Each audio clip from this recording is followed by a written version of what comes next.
Évangile de Jésus-Christ selon saint Luc, chapitre 6, versets 17 et versets 20 à 26.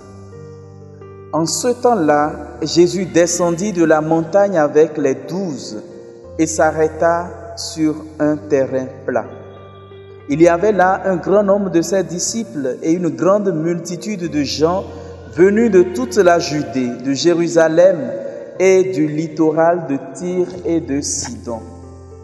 Et Jésus, levant les yeux sur ses disciples, déclara : « Heureux vous les pauvres, car le royaume de Dieu est à vous. Heureux vous qui avez faim maintenant, car vous serez rassasiés. Heureux vous qui pleurez maintenant, car vous rirez. Heureux êtes-vous quand les hommes vous haïssent et vous excluent, quand ils insultent et rejettent votre nom comme méprisable, à cause du Fils de l'homme. Ce jour-là, réjouissez-vous, tressaillez de joie, car alors votre récompense est grande dans le ciel. C'est ainsi en effet que leur Père traitait les prophètes. Mais quel malheur pour vous, les riches, car vous avez votre consolation. Quel malheur pour vous qui êtes repus maintenant, car vous aurez faim. Quel malheur pour vous qui riez maintenant, car vous serez dans le deuil et vous pleurerez. Quel malheur pour vous lorsque tous les hommes disent du bien de vous. C'est ainsi en effet que leur Père traitait les faux prophètes. Acclamons la parole de Dieu.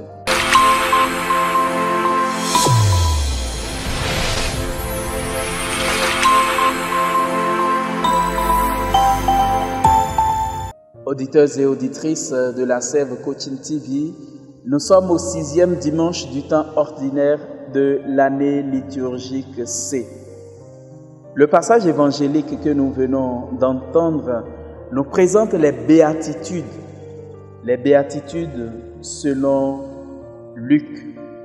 Mais ces béatitudes nous présentent que le bonheur dans la vision de Dieu n'est pas forcément celle qui ressemble à ce que nous pouvons espérer quand nous sommes sur le plan uniquement humain.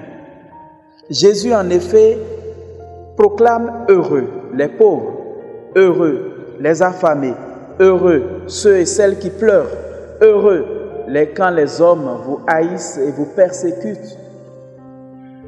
Oui, les situations angoissantes nous donnent de célébrer la joie de la victoire, la joie de la réussite, la joie d'une espérance retrouvée quand ces situations passent. Mais il convient de toujours réfléchir sur les causes des malheurs où nos frères et sœurs sont tenus. Lorsque nous jetons un regard sur notre Afrique ces derniers temps, le vent qui souffle n'est pas forcément celui du bonheur de tous ses fils, parce que nous voyons des tensions ci et là, et des frères d'un même peuple, d'une même race, se combattent pour des intérêts éphémères. Nous pouvons nous questionner et nous demander à quoi cela nous sert-il réellement? Le bonheur que Jésus nous promet est-il dans le fait que nous nous combattons les uns les autres? Est-il dans le fait que nous guerroyons les uns contre les autres? Est-il dans le fait que nous nous méprisions ou que nous nous supprimions les uns les autres? Assurément non. Nous avons besoin de construire notre bonheur en Dieu et avec Dieu. Dieu est la source du véritable bonheur et c'est en lui que notre pauvreté peut devenir richesse, que nos pleurs peuvent devenir joie, que notre faim peut devenir satiété, que notre malheur peut devenir simplement un bonheur. Chacun de nous doit s'interroger et chercher à répondre à la question suivante. Quelle est ma part de responsabilité ou quelle sera ma part de responsabilité face à l'histoire quand il sera demandé compte du malheur d'un frère ou d'une sœur?